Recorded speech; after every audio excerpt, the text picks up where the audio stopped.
నమస్కారం ఎల్జేసీ TV news కు స్వాగతం.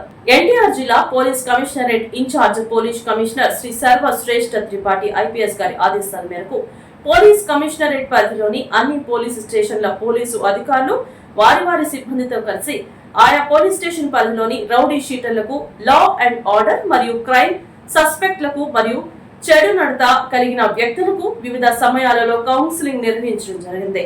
ఈ సందర్భంగా అధికారులు మాట్లాడుతూ ప్రతి ఒక్కరూ ఎలాంటి నేరాలకు పాల్పడకుండా నేర వృత్తిని మాని మంచి నడవడికతో సత్ప్రవర్తనతో మెలగాలని, ఎటువంటి అసాంఘిక కార్యక్రమాల్లో పాల్గొనడం చేయరాదని, ఎవరైనా చట్ట వ్యతిరేక కార్యకలాపాలకు పాల్పడిన వారిపై చట్ట ప్రకారం కఠిన చర్యలు తీసుకోవడం జరుగుతుందని, అంతేకాకుండా గంజాయి మరియు ఇతర మత్తు పదార్థాల వినియోగం, అక్రమ రవాణా చేయకుండా సత్ప్రవర్తన మార్గంలో నడవాలని, ప్రతి ఒక్కరూ చెడు వ్యసనాలను దూరం చేసుకుని మంచి ప్రవర్తనతో మెలగాలని సూచించారు.